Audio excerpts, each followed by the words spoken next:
चलिए आज हम लोग पीएच वैल्यू के बारे में जानेंगे। बात करते हैं पीएच स्केल का, जिसको हम लोग उसका पूरा नाम हम लोग बात करते हैं तो बोलते हैं पावर ऑफ हाइड्रोजन, जिसको हिंदी में कहते हैं हाइड्रोजन की पुषांश अर्थात हाइड्रोजन की शक्ति। जब कोई भी ऐसा कंपाउंड यानी यौगिक जल में जब घुलता है और H प्लस आयन देता है, कौन सा H प्लस आयन, मतलब हाइड्रोजन आयन देना शुरू करता है, ऐसे चीज़ों को हम लोग क्या कहते हैं, अम्ल कहते हैं। क्या कहते हैं? अम्ल कहते हैं। जब कोई भी ऐसा यौगिक जल में घुलता है, घुलने के बाद क्या देता है, H प्लस आयन देता है, उसे हम लोग एसिड या अम्ल कहते हैं। और अम्ल का जो पीएच मान होता है वो क्या होता है, 7 से कम, आई मीन 0 से लेकर के 6.99 तक। ठीक है। जब कोई भी यौगिक जल में घुलता है और जल में घुलने के बाद OH माइनस देता है, क्या देता है, OH माइनस, उसे हम लोग क्षार कहते हैं। ठीक है। और क्षारक का पीएच मान 7 से लेकर के 14 तक होता है। क्लियर है? यानी 7 से अधिक होता है। क्या बोलते हैं उसको, 7 से अधिक। तो बचता है बीच का, जिसका कोई टेस्ट नहीं है, न वह क्षारी है न अम्ली है। ऐसे अवस्था को हम लोग उदासीन कहते हैं। ठीक है। और उदासीन का विलयन पीएच मान कितना होता है, पूरा 7 होता है। जिसका कोई टेस्ट नहीं है उसका पीएच मान कितना होगा, जैसे पानी का कोई टेस्ट नहीं होता। तो जब ऐसा पानी, जैसे आपसे क्वेश्चन पूछेगा कि समुद्र जल का पीएच मान कितना होगा, तो वो तो समुद्री जल है यानी नमकीन होगा, वो क्षारीय होगा। लेकिन सीधे बोलेगा जल का पीएच मान कितना होगा, तो 7। समझ गया ना? हाँ, तो मतलब जो ये क्या बोलते हैं, जिसमें सॉल्ट नहीं मिलाया हो और उस फॉर्म में है तो नॉर्मल सी बात है। ठीक है। लेकिन अब जब तुम नमक मिला करके करोगे क्रिस्टलीय बनाने के लिए, तो फिर तो वो घटना बढ़ना आपके ऊपर डिपेंड करता है। ठीक है। तो हम लोगों ने क्या समझा कि जो H प्लस आयन देगा वो अम्ल होगा। बहुत सारे एसिड का नाम होता है जिसमें पहले H होता है, जैसे HCSO4, HCl, HNO3, H3PO4, H3PO3। समझ रहे हो ना? ये सब क्या है, सारे एसिड है, क्योंकि इसमें क्या है, आगे से H लगा हुआ है, क्योंकि जब भी घुलेगा तो H प्लस आयन देगा। जबकि बात करते हैं KOH का, MgOH2 का, CaOH2 का, ठीक है ना, ये सब क्या है बच्चों, ये हाइड्रोक्साइड से, ये क्या है, क्षारक है। समझ गए ना? तो ये क्षार वाले कंपाउंड, ये अम्ल वाले कंपाउंड। जबकि वाटर का फार्मूला आपको पता है, ठीक है ना, इसका कोई स्वाद नहीं होता। ठीक है। तो शुद्ध जल का पीएच मान कितना होता है बुआ, 7। क्यों होता है? क्योंकि उदासीन होता है, उदासीन विलयन का पीएच मान 7 होगा। एनीमिया रोग किसकी कमी से होती है? एनीमिया रोग एक्चुअली में हमारे बॉडी में खून की कमी से होती है। इस एनीमिया को हिंदी में रक्त प्लावता के नाम से भी जानते हैं। ये बीमारी ज़्यादातर महिलाओं में होती है। और जैसे ही खून की कमी होगी, मतलब रेड ब्लड कार्पोसेल्स की कमी होगी, रेड ब्लड कार्पोसेल्स की कमी होगी अर्थात हीमोग्लोबिन की कमी हुई। और हीमोग्लोबिन में क्या पाया जाता है, लोहा नामक तत्व यानी आयरन पाया जाता है। आयरन की कमी से क्या हो जाता है, एनीमिया रोग हो जाता है। अपने अपने एनीमिया तुरंत चेक कर सकते हो, आँख को ऐसे नीचे करो और फिर देख लो, बहुत रेड है, ठीक है ना, नॉर्मल है या वाइट है पूरा, तो पता चल जाएगा कि कितना खून है या नहीं है। फिर उसी हिसाब से डाइट लेना शुरू करो ताकि तुम्हारा ब्लड बने। ब्लड को सर्कुलेट करना बहुत ज़रूरी है। इस गर्मी के टाइम में जिसके बॉडी में खून नहीं है उसका क्या होगा? तो लोग सुनते होंगे कि कोई आदमी कहता है कि खून जल गया है। खून जल गया का मतलब क्या है? धीरे धीरे आपके बॉडी में बहुत सारी एक्टिविटीज़ होती हैं। आपको पता है कि आपका बॉडी जो है, रेड ब्लड कार्पोसेल्स 120 दिन तक जिंदा रहता है। कितने दिन तक? 100। हमारे बॉडी में उस तरह की एक्टिविटी नहीं हो रही, धीरे धीरे वो क्या हो गया, समाप्त हो गया। अब जब समाप्त होगा यानी ब्लड की कमी आ जाएगी। ब्लड की कमी होगी तो बहुत सारे बीमारी होंगे। थका थका महसूस करिएगा, हमेशा थका थका महसूस करिएगा, एक्टिवनेस नहीं आएगा। आदमी दौड़ता है, चलता है, कूदता है तो क्या फ़ायदा होता है? यही तो फ़ायदा होता है कि ब्लड एक्टिव रहता है। ब्लड एक्टिव होने से आदमी एक्टिव। ठंडे के दिनों में क्या होता है, ब्लड, ठीक है ना, लोग कहते हैं ना खून जम गया है। जमना, जमता आदमी मर ही जाएगा, जमता नहीं है, बस थोड़ा आलसीपन आ जाता है। आलसीपन क्यों आता है कि अंदर का पार्टिकल बहुत गर्म होता है, बाहर ठंडक है, तो गर्म बहुत ज़्यादा रिलैक्सेबल देता है तो आलसापन देता है। तो ठंडा में कोई काम आदमी को कहता है झट से, तो दौड़ने का मन नहीं करता। अभी तो थोड़ा मोड़ा मानो नींद ही नहीं आता है। हमको तो लगता है कि मड़ैया वाला घर ही ठीक है अभी गर्मी के टाइम में, कि कम से कम राहत रहता है। गुड़िया को बहुत मज़ा आता होगा। नहीं नहीं नहीं, वो एकदम मतलब खपड़ा वाला जो घर होता है, मड़ैया नहीं, जो खपड़ा वाला जो घर होता है उसमें एकदम रिलैक्स रहे। और ये छत वत वाला में तो बुझाता है प्राण निकल गया, उमस एकदम गर्म रहता है। लोहा की कमी के कारण ऐसा होता है। मधुमेह के रोग किसकी कमी के कारण होता है? मधुमेह इंसुलिन की कमी से होता है, जो लैंगरहंस द्वीपकल्प में पाया जाता है। कितना बार पढ़े हो आप लोग? पानी के अंदर ध्वनि सुनने को यंत्र को क्या कहते हैं? पानी के अंदर के जो ध्वनि सुनने का यंत्र को हम लोग बोलते हैं हाइड्रोफोन। आपको याद होगा एक वर्ड था जिससे हम लोग वायुमंडल की आर्द्रता को मापते थे, उसको बोलते थे हाइड्रोमीटर। बात समझे?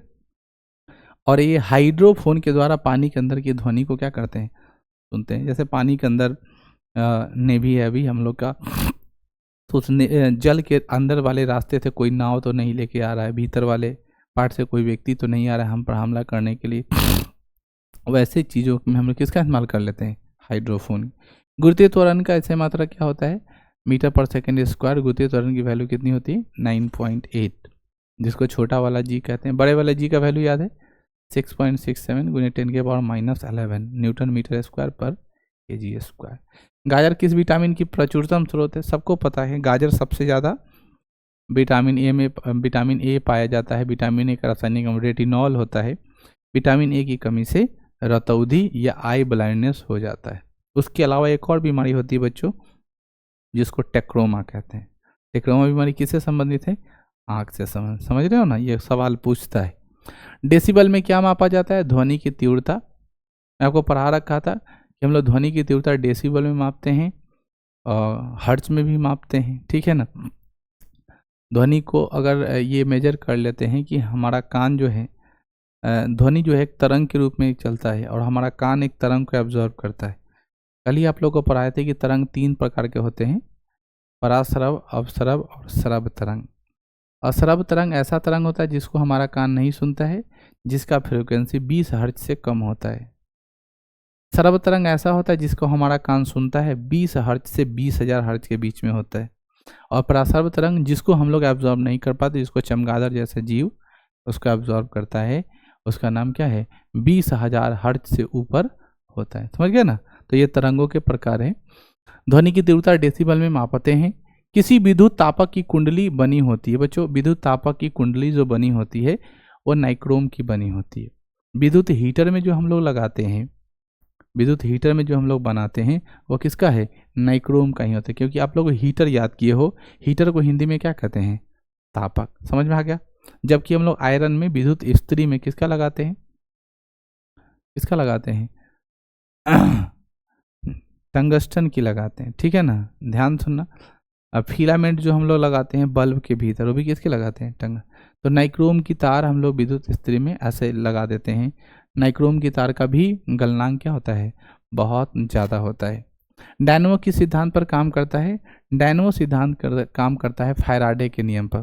फैराडे का नियम क्या कहता है? जब किसी युक्ति के द्वारा, जब किसी इंस्ट्रूमेंट के द्वारा, ठीक है ना, क्या करते हैं? यांत्रिक ऊर्जा को विद्युत ऊर्जा में बदलते हैं। यांत्रिक ऊर्जा को विद्युत ऊर्जा में बदलते हैं। पैसा आया होगा, ला तो उठा लो, देखें कितना है। वो वाला लाओ, पैसा वाला फोन हुआ है, आईफोन डायलॉग बाजी के लिए। भगवान आता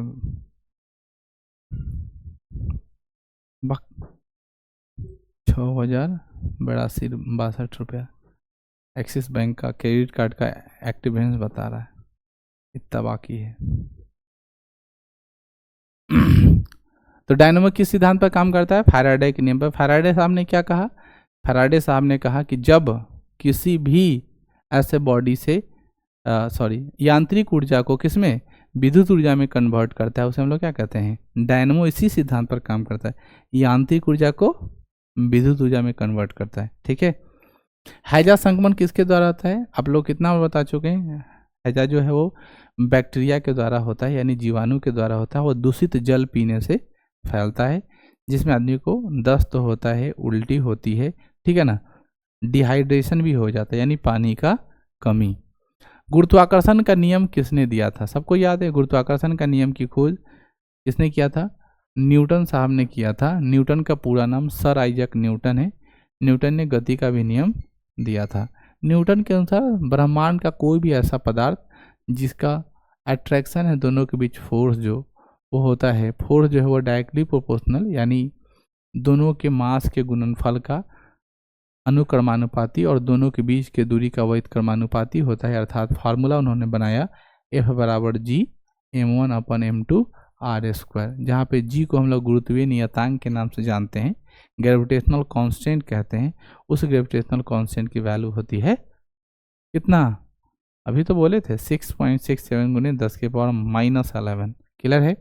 ये ध्यान में रखना, यहाँ से 2 क्वेश्चन बनाता है। गुरुत्वाकर्षण के नियम के अनुसार या गुरुत्वाकर्षण सार्वत्रिक नियम के अनुसार या न्यूटन के गुरुत्वाकर्षण नियम के अनुसार बल किसकी अनुक्रमानुपाती होती है? तो बल द्रव्यमानों के गुणनफल के अनुक्रमानुपाती होती है और उनके बीच के दूरी का वैध क्रमानुपाती होती है। ये समझ में आई बात? ये दोनों कंसेप्ट दोनों से क्वेश्चन बना के पूछता है, तब कंफ्यूज मत होइएगा। क्या है? दोनों के गुणनफल का अनुक्रमानुपाती और दोनों के बीच के गुणनफल का दोनों के बीच की दूरी का वर्ग का वैध क्रमानुपाती होती। क्लियर है बच्चों? अगला सवाल, साधारण नमक का रासायनिक नाम क्या है? बहुत इजी सवाल, बच्चा को भी पता है कि साधारण नमक का रासायनिक सूत्र NaCl होता है, जिसको हम लोग शॉर्ट में क्या कहते हैं? सोडियम क्लोराइड कहते हैं, रासायनिक नाम है उसका। अब समस्या ये नहीं है, समस्या ये है कि सोडियम क्लोराइड तैयार कैसे होता है। एक रिएक्शन आता है, उसको हम लोग अंग्रेजी में न्यूट्रलाइजेशन रिएक्शन, हिंदी में उदासीनीकरण अभिक्रिया कहते हैं। जब कोई अम्ल, क्या बच्चों? जब कोई अम्ल और क्षार आपस में अभिक्रिया करता है, यानी हाइड्रोक्लोरिक अम्ल और सोडियम हाइड्रोक्साइड आपस में अभिक्रिया करता है, तो लवण बनाता है NaCl और प्लस जल बनाता है H2O। वैसी रासायनिक अभिक्रिया जिसमें अम्ल और क्षार आपस में अभिक्रिया करती है और लवण और जल बनाता है, उसे उदासीनीकरण अभिक्रिया कहते हैं। और उदासीनीकरण अभिक्रिया का एग्जाम्पल कौन सा है? यही नमक तैयार करने की विधि। नमक जो होता है उसमें हम लोग आयोडीन की थोड़ी मात्रा मिला देते हैं, जिससे वो हमारे लिए हेल्दी हो जाता है। हेल्दी कहने का मतलब हमारे बॉडी के लिए एब्जॉर्बर का काम करता है। ठीक है ना? नमक में आयोडीन ही है जो हमारे लिए उपयोगिता है, वरना नमक का हमारे शरीर में कोई काम नहीं है, वो सिर्फ टेस्ट देने के लिए होता है। समझ गए ना? नमक तैयार कैसे करते हैं? समुद्र के पानी से, समुद्र के फेन से। ठीक है ना? पानी को इवोपरेट करते हैं, सुखाते हैं पानी को, और फिर क्या करते हैं? उसका जो ठोस क्रिस्टलीय बच जाता है उसको सफाई करके मशीनों में पिसाई करके फिर हम लोग उसका इस्तेमाल करना शुरू करते हैं। आप चाहे तो आप अपना नमक खुद बना सकते हैं, खुद इस्तेमाल कर सकते हैं, बशर्ते पानी का pH मान समुद्री के pH मान से सेम होना चाहिए। समझ में आया? तो आप बता सकते हो ना कि साधारण नमक कैसे तैयार करते हैं? किस अभिक्रिया के द्वारा? उदासीनीकरण अभिक्रिया के द्वारा। क्लियर है बच्चों? अगला सवाल, आग बुझाने में कौन सा गैस काम आता है? देखो, आग बुझाने में हम लोग जिस गैस का इस्तेमाल करते हैं उसका नाम है कार्बन डाइऑक्साइड। तो क्वेश्चन उलट के पूछा कि आग जलाने में कौन सा गैस सहायक है? तो आग जलाने में ऑक्सीजन गैस सहायक है। तो अगर जैसे मान लो कि ये तुम्हारा लॉल्टेन है या लैंप है तुम्हारा, लैंप जो होता है ना उसके ऊपर ये वाला इतना था खोल दिया जाता है, छेदा खुला रहता है, चीज़ इसमें से जो दीपक जो जल रहा है इसका पूरा धुआं ऊपर की तरफ क्या हो निकल जाए। अभी छतरी को पूरा किसी चीज़ से लॉक कर दोगे तो थोड़ा देर जलेगा, अपने आप क्या हो जाएगा? बताइए, क्योंकि बिना ऑक्सीजन का कोई चीज़ जल ही नहीं सकता है। समझ में आई? बिना ऑक्सीजन की कोई चीज़, तो ऑक्सीजन हर हालत में क्या होगा? चाहिए ही चाहिए किसी भी चीज़ की दहन करने के लिए। क्लियर है? शुष्क सेल में कौन सी ऊर्जा होती है? शुष्क सेल में रासायनिक ऊर्जा होती है। वो स्थिर ऊर्जा के रूप में रासायनिक फॉर्म में क्या होती है? सेटल होती है। वही रासायनिक ऊर्जा फिर विद्युत ऊर्जा में क्या होता है? बदल जाता है। सूर्य में कौन सा तत्व सर्वाधिक मात्रा में पाया जाता है? सूर्य में सबसे ज़्यादा कौन है? हाइड्रोजन है, क्योंकि हाइड्रोजन का भविष्य ईंधन का नाम दिया गया है। हाइड्रोजन एक ऐसा ईंधन है जो आने वाले समय में हमारे दुनिया के लिए एक ईंधन के रूप में सहयोग करेगा। इसका इस्तेमाल हम लोग रॉकेट के ईंधन के रूप में भी करते हैं। उसके अलावा वनस्पति तेल, वनस्पति घी बनाने में भी इस्तेमाल करते हैं। वनस्पति घी अर्थात डालडा, डालडा बनाने में किसका इस्तेमाल करते हैं? मैंने आपको कहा था कि एक वर्ड बहुत फेमस है, स्लोगन कि भालू से फूंकवा लीजिए, दुबला पतला आदमी मोटा हो जाता है। बोलता है ना कि बहुत दुबले पतले हैं, नहीं मोटा हो रहे तो किसे फूंकवा लो, भालू से फूंकवा लो। ये क्या है, ठीक है, भालू से फूंकवाना नहीं, हाइड्रोजन गैस फूंकवा लो। हाइड्रोजन गैस अगर आप फूंकवा लेते हो, ठीक है, तो आप देखो चीक सा बहुत होशियार होता है। बूचर जो होता है, कसाई जिसको बोलते हैं, जो खसी बकरी काटता है, तो खसी बकरी बहुत दुबला रहता है। वो क्या करेगा, पंप के माध्यम से उसमें हवा भर देगा। हवा भरने से उसका सारे मांसपेशियों के अंदर क्या भर जाती है, गैस भर जाती है, और वह मटन जो है बहुत मोटा देखने लगता है। और सब पानी मार मार के, जो खरीदने जाएगा वो देखेगा मटन बहुत ताज़ा है, सॉलिड है, अभी मटन को लोग खरीद करके खाएगा। बाकी उसमें किसका गेम है, ईयर का। अभी इतना भी नहीं फूल जाता है कि शक हो जाए, लेकिन उतना जरूर मार देता है जिससे काम, समझ गए ना। ऐसे होता है 2 नंबर के धंधे। मटन जब भी खरीदने जाओ तो सुई लेके जाओ, घोंप दो। बच्चों, मांसपेशियों में घुसा हुआ हवा बैलून की तरह नहीं होता है कि तुरंत निकल जाएगा, उसमें लीक भी हो जाएगा ना। तो जिस एरिया में जहाँ जहाँ पोर्स लगा वो लीक, आप लोग सुने होंगे ये वाला अंग काम नहीं कर रहा, लेकिन यहाँ सेंसेशन हो रहा है। यहाँ सेंसेशन है, यहाँ सेंसेशन नहीं, क्योंकि यहाँ की मांसपेशियाँ खराब है, यहाँ की नहीं। जैसे हम लोग किसी के खेत में चलने लगते हैं, या किसी का कुछ सामान रखा हुआ उसमें हम लोग चलने लगते हैं, या कोई सामान रखा हुआ उसको धांग करके चले गए, तो हम लोग क्या बोलते हैं, वो आदमी हमको बोलेगा आँख ना रलौता। बहुत होशियार आदमी जो ऐसा बात बोलता है, क्यों बोलता है, क्योंकि उसको पता है कि पैर न चला गया, लेकिन आँख का सेंसेशन तो नहीं खत्म हो गया था। आँख का सेंसेशन तो ये कह रहा था कि नहीं भाई इसमें मत जाओ, उसका सामान रखा हुआ है, लेकिन आँख वही किया जो पैर को मंजूर था, ठीक है ना, कुछ ना देखा और चुपचाप चला गया। पाचक रसों में कौन सा अम्ल पाया जाता है बच्चों, पाचक रसों में हाइड्रोक्लोरिक अम्ल HCl या जठर रस पाया जाता है। कौन सा रस, जठर रस। और यह कहाँ छूटता है बच्चों, अमाशय में छूटता है। अमाशय में भोजन का पाचन किस माध्यम से होता है, अम्लीय माध्यम से होता है, ठीक है ना। और अमाशय में जो भोजन तैयार होता है, ठीक है ना, जो पचता है, मिलता है एक साथ, उसको हम लोग काइम के रूप में जानते हैं। क्या जानते हैं, काइम।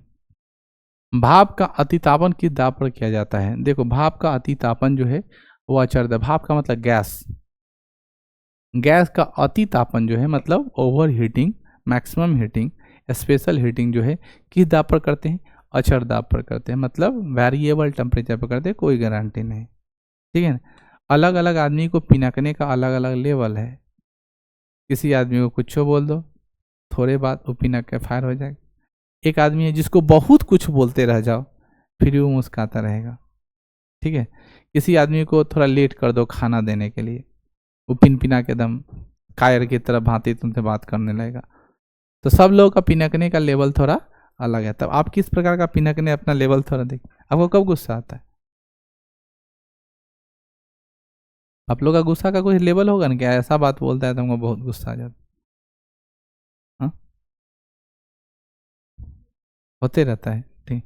ऐसे तो हमको पता है तुम लोग का एक कॉमन बीमारी है, उस कॉमन बीमारी का नाम है, मान लो तुम फूड ब्लॉगर हो, यानी फूड अच्छा भोजन बनाते हो, और अगर तुम खाना बना के ले आए और भाई के सामने रख दिए, और फिर भाई बोला खा लिया, और फिर बोला एकदम बेकार टाइप का है, फिर कैसा होगा तुम सबको पता है। -273.15 डिग्री सेल्सियस कौन सा ताप होते हैं बच्चों, परम शून्य ताप इसको कहते हैं। कौन सा ताप, परम शून्य ताप के नाम से जानते हैं। आगे क्या कहता है जरा ध्यान देखना, दिया सलाई के शीर्ष पर लगा फास्फोरस कौन सा होता है, मैच बॉक्स में आगे जो दिया सलाई जो होती है उसके आगे जो लगा रहता है ब्लैक कलर का होता है, ठीक है ना। रेड कलर का भी हो सकता है, वो लाल फास्फोरस होता है, ठीक है। क्योंकि हम आपको बताए थे वाइट फास्फोरस जो है वह जहरीला होता है, उसको अगर आप लोग इस्तेमाल करिएगा तो मर जाएगी। कितने महिलाएं न जाने मर जाएंगे इसका कोई गारंटी नहीं, क्योंकि पॉइजन खोजना ही नहीं पड़ेगा, है ना। पॉइजन तो सामने रहेगा ना, माचिस में वाइट फास्फोरस का बनता तो क्या होता, नहीं खसक जाता।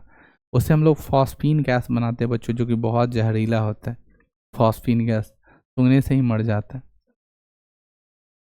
चूहों को मारने के लिए, ठीक है ना, जो चूहा को मारने के लिए हम लोग फॉस्फेट का ही जहर बनाते हैं, उसको खिला करके सुला देते हैं।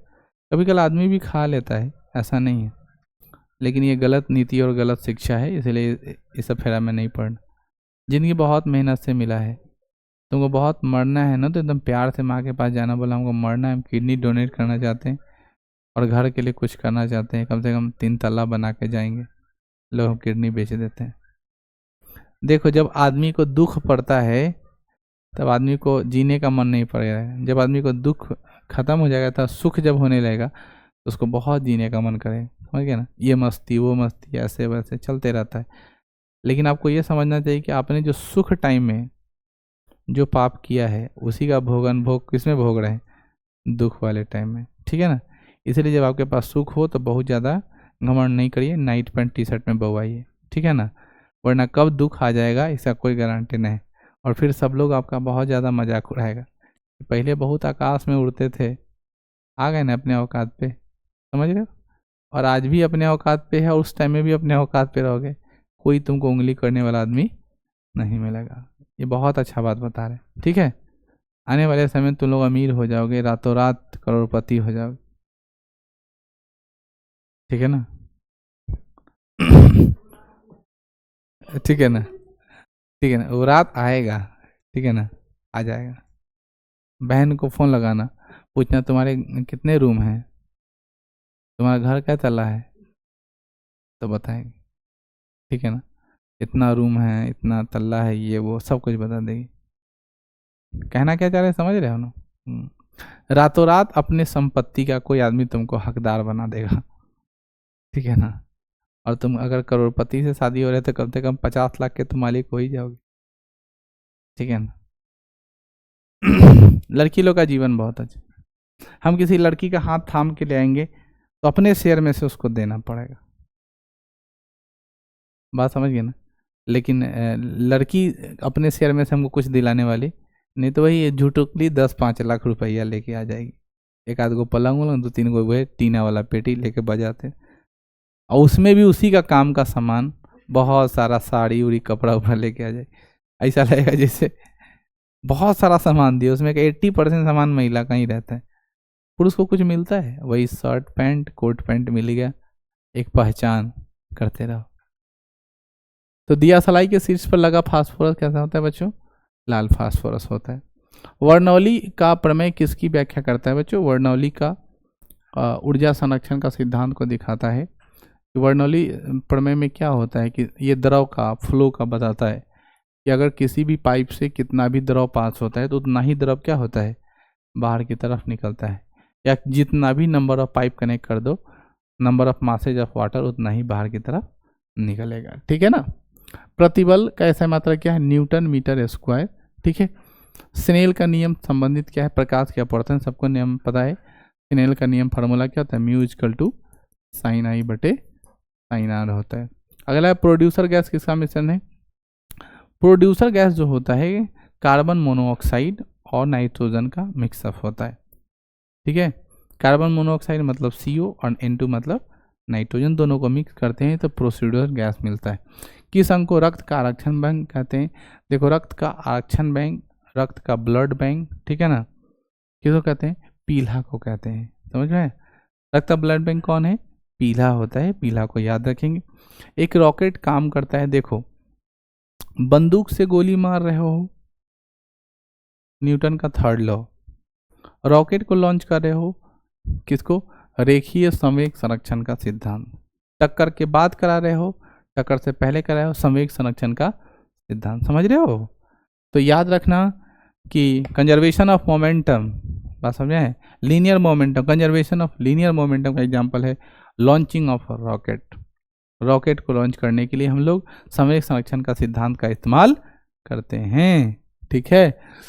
डेनियल सेल में प्रयुक्त विद्युत धारा का अपघट क्या है, H2SO4, प्रत्यावर्ती धारा को दिश धारा में बदलती है रेक्टिफायर, प्रत्यावर्ती को दिश धारा में किस में बदलती, रेक्टिफायर। इन्वर्टर क्या करता है, दिश धारा को प्रत्यावर्ती धारा में बदलता है। रेक्टिफायर और inverter both are inverted to each other, both are opposite to each other, one is converted alternating current to direct current and another is converted into direct current into alternating current. Direct current means DC means दिश धारा, AC मतलब alternating current means प्रत्यावर्ती, समझे, प्रत्यावर्ती धारा का strength जो होती है, एम्पलीट्यूड जो होती है वो मैक्सिमम होती है +240 से लेकर के -240 तक, ठीक है ना, सॉरी +220 से लेकर के -220 तक। यानी हम लोग के घर में जो लाइन सप्लाई होता है वो 220 वोल्ट होता है, 220 वोल्ट होता है, ठीक है। आगे बढ़ते हैं, विद्युत अपघट्ट में किसका प्रयोग करते हैं? फैराडे के नियम का। फ्लक्स विद्युतीय चुंबक का इकाई क्या होता है? फ्लक्स विद्युत चुंबकीय इकाई का वेबर होता है। ट्रांसफार्मर का कोर किसका बना होता है? ट्रांसफार्मर कोर जो होता है वह नरम लोहे का बना होता है। कौन सा? नरम लोहे। घर्षण विद्युत के आविष्कारक कौन थे? घर्षण विद्युत के आविष्कारक कौन थे? थेल्स थे। ध्वनि की कौन सी तरंग होती है? ध्वनि एक अनुदैर्घ्य तरंग है, जबकि प्रकाश एक अनुप्रस्थ तरंग, ठीक है। ये अनुदैर्घ्य तरंग और अनुप्रस्थ तरंग में बहुत बार बार कंफ्यूजन हो जाता है, कुछ नाम जिसको ध्यान रखेंगे। अगला सवाल है, ग्रीन हाउस प्रभाव को किस गैस से प्रभावित किया जाता है? मैंने आपको पढ़ाया, ग्रीन हाउस गैस को प्रभावित किया जाता है कार्बन डाइऑक्साइड के द्वारा। वायुमंडल में वार्षिक तापमान वृद्धि क्या कहलाता है? वायुमंडल में हर साल हमारे आसपास देख रहे हो जितने तेजी से हम लोगों ने पेड़ों को काटा है, गर्मी के मौसम को हम लोग झेल रहे हैं। आने वाले समय में हम लोग विश्व पर्यावरण दिवस 5 जून को मनाएंगे, सिर्फ मनाएंगे, क्योंकि हम लोग अब हर चीज़ मनाने में ही ध्यान देते हैं। जैसे हम लोग मदर्स डे मनाए थे, ठीक है ना, मनाए थे, सिर्फ हम लोग क्या करते हैं? हर चीज़ मनाने में ही ध्यान देते हैं। एक्चुअली में हमको करना क्या है उस पर हम लोग ध्यान नहीं देते हैं। थीम पता है, लेकिन थीम का रियलिटी धरातल पर कैसे बचाएंगे वो हम लोग ध्यान में नहीं लगाते। उसी का कुपरिणाम है कि हर साल धीरे धीरे मैक्सिमम टेम्परेचर क्या हो रहा है? वह 2 दिन दूर नहीं है कि जब तुम्हारा टेम्परेचर 50, 60, 70 ऐसे हो। अब सोचो ना कि जब टेम्परेचर 50 ही हो जाएगा तो सबका हालत ख़राब कर देगा, ठीक है ना। 60 जब हो जाएगा टेम्परेचर 70 तो पानी गुनगुना टाइप का होगा, मतलब खोलने जैसा, ठीक है। और जब 100 डिग्री सेल्सियस होगा तो समझ रहे, चिंता मत करो, पानी नहीं खोलेगा, पानी भर जाएगा, क्योंकि ग्लेशियर क्या होगा? पिघल जाएगा। अंटार्कटिका जो है वो सब क्या होगा? पिघलना शुरू करेगा, पूरा वर्ल्ड को लेकर क्या हो जाएगा? बैठ जाएगा। हो सकता है चाइना स्पेशल है कोई एसी बनाए, ठीक है ना, जिससे जो पानी पिघलता रहेगा उसको बर्फ में कन्वर्ट करने कुछ भी पॉसिबल है, ये दुनिया है, ठीक है ना। मत पूछिए क्या क्या होने वाला इधर। अच्छा है हम लोग टेंशन ही सही, कुछ ना कुछ जी रहे हैं, आगे बढ़ रहे हैं, देखे आगे होता है क्या। रासायनिक यौगिक का सबसे छोटा यूनिट क्या है? अणु। इससे भी छोटा यूनिट है। यौगिक का छोटा यूनिट क्या होता है? अणु होता है। तत्व का सबसे छोटा अणु यौगिक क्या? तत्व का सबसे छोटा भाग परमाणु। यौगिक का सबसे छोटा भाग, समझ रहे हैं हमारी बात? The smallest part of element is called atom, the smallest part of compound is called molecule, ठीक है। तो एलिमेंट का सबसे छोटा पार्ट परमाणु होता है, जबकि तत्व सॉरी कंपाउंड का यानी यौगिक का सबसे छोटा पार्ट अणु कहलाता है। कंफ्यूजन मत होना, यौगिक का छोटा पार्ट अणु, तत्व का छोटा पार्ट। शीत रक्तीय प्राणी कौन है? कोल्ड ब्लडेड जीव जो होते हैं वो छिपकली होते हैं, सांप होते हैं। इन लोगों को जाड़े में बहुत ज़्यादा ठंडा लगता है।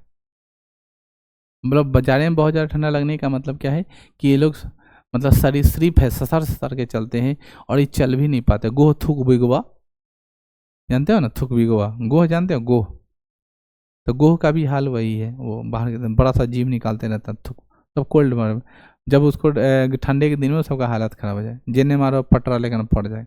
ठंडा के दिन में तो सांप का हालत पूरा ख़राब रहता है। लेकिन हम लोग कैसे जीव हैं बच्चों? वार्म ब्लडेड जीव है। हम लोग का खून ठंडा है कि गर्म? हम लोग का खून गर्म है, इसीलिए खून खौलता है। हम लोग कैसा जीव है? वार्म ब्लडेड है, ठीक है ना। तेरे गर्म है तभी ना खोलेगा।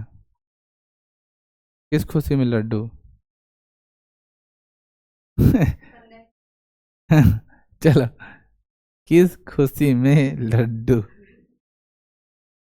देखो, शीत रक्तीय प्राणी कौन सा है? तो छिपकली, याद रखेंगे। और दूसरा का नाम क्या है? सांप। सबसे जहरीला सांप कौन सा है, कौन बता सकते? यही सब याद रखवे करे, ठीक है ना। एनकोंडा सांप, कौन सा सांप? एनकोंडा का नाम सुने? उसका वही नाम है, ठीक है ना। सबसे बड़ा जो जंगल है, कौन सा जंगल? अमेजन। अमेजन में चींटी रहता है, बहुत खतरनाक है, जो सांप से भी जहरीला होता है, काटेगा तो हालत ख़राब कर देगा, बहुत जहरीला होता है, ठीक है। तो उसमें तरह तरह के जीव पाए जाते हैं, लोग रिसर्च करने के लिए जाते हैं कि इसका नाम ये होगा, इसका नाम वो होगा, उसका नाम ये होगा, उसको कभी देखा ही नहीं। तो हम लोग के यहाँ कोई जानवर नहीं पाया जाता है, सामाजिक परिवेश बहुत अच्छा है हम लोग का। जब कोई जानवर हम लोग को नहीं मिलता है तो हम लोग अपने से खुद आदमी को ही नामकरण कर देते हैं। जो बहुत मोटा है उसको हाथी कहेंगे, जो लुच लुच करेगा वो कुत्ता कहेंगे। इसमें से खोज लेना तुम लोग क्या हो। नहीं, बंदर की तरह भी कोई करता है, कोई बिलाई की तरह भी करता है, बहुत सारे। बहुत लंबा है तो जिराफ बोलेगा, ऊँट बोल देगा, ठीक है ना। बहुत शांत टाइप का है तो गाय बोल देगा, ठीक है ना। बहुत गंदा भसकर टाइप का रहता है उसको भैंसी बोल देगा, ठीक है। अब इससे बहुत सारे कैटेगरी है, उस कैटेगरी में अपने आप को, बहुत तेज दौड़ रहा है तो घोड़ा बोल देगा, एकदम शांत रहता है मूर्ख बना रहता है तो गधा बोल देगा। तो सारे जानवर तो हम लोग के आस पड़ोस में हैं। अब आप लोग बताइए उसमें से कौन कैटेगरी में है कि नहीं, पता करिए। ट्यूबलाइट भरी होती है किसमें? पारे की वाष्प एवं आर्गन से। याद रखना, ट्यूबलाइट में जो है ना हम लोग आर्गन गैस को भरते हैं, जबकि टंगस्टन के अंदर कौन सा गैस करते हैं? नियॉन गैस को भरते हैं। टंगस्टन मतलब विद्युत बल्ब के भीतर निष्क्रिय गैस भरते हैं, नियॉन गैस। कौन सा गैस? और ट्यूबलाइट में क्या भरते हैं? एक फिल्म आई थी ट्यूबलाइट, सलमान खान की, जानते हो तो लोग? नाम नहीं सुने हो नाम? हाँ, तो सब लोग शुरू शुरू में जा रहा था ट्यूबलाइट देखने, ट्यूबलाइट देखने। हम भी एक स्टेटस लगा लिए ट्यूबलाइट के सामने फोटो खिंचवा के, first show of Tubelight. Tubelight को देख रहे हैं, फोटो खिंचवा लिए, तो ट्यूबलाइट को तो देख ही रहे, ठीक है। अभी फिल्म देखने हैं, पैसे अगर पॉकेट मनी में हैं सबको तो फिल्म देखने जाओ, हम कहेंगे एक बार फिल्म देखने जाओ, गंदा बात नहीं है।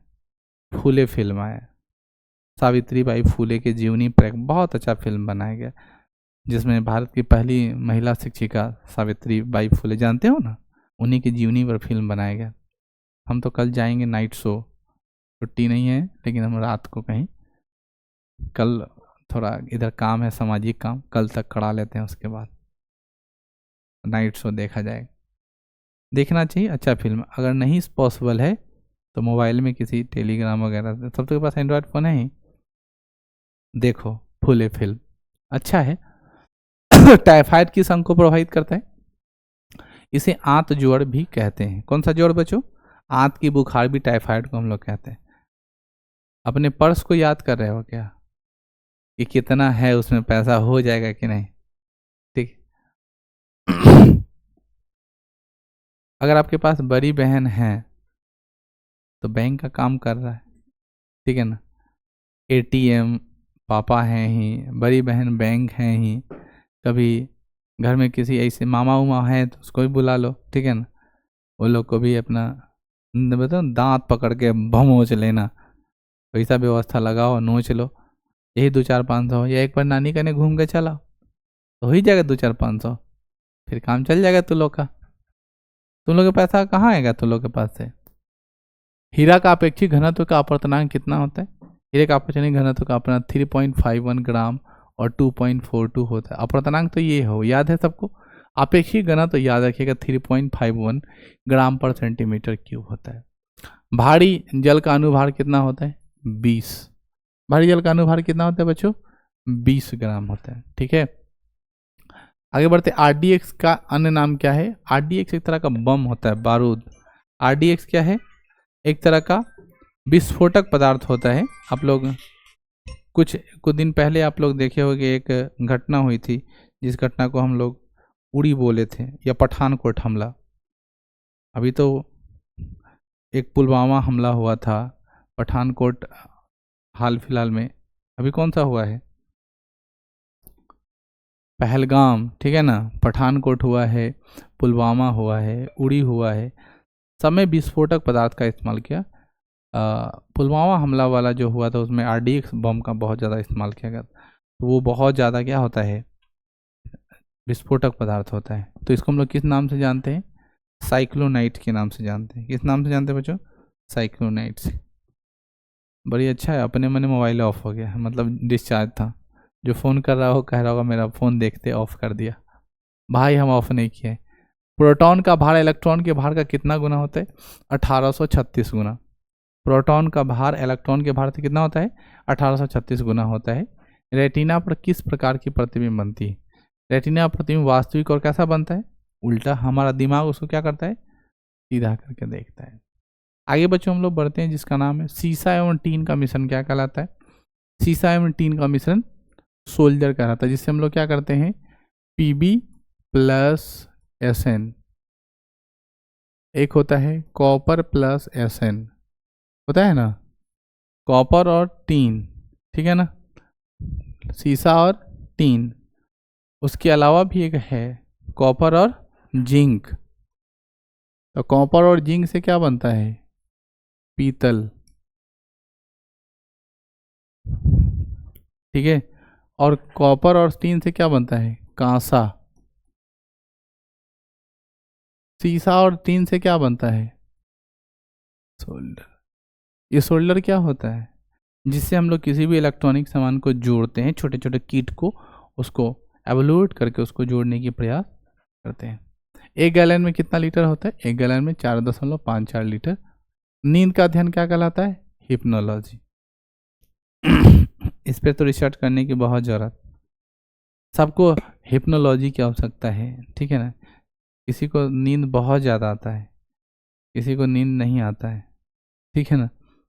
किसी को रुक रुक के आता है, पढ़ते टाइम आ जाता है, ठीक है ना। पढ़ते टाइम आने वाले में से सब लोग होंगे। ऐसा किसी को है जिसको नींद नहीं आता? तुम्हें नहीं आता है? काम करते हो तब तो आना चाहिए। थकते नहीं हो? 10 बजे तो नॉर्मल नेचुरल नींद है, तो अब कितने 7 बजे सोना चाह रहे हो? 10 बजे तो ठीक है, 10 बजे आ जाता है और उठ जाते हो टाइमली सुबह 8 बजे तक।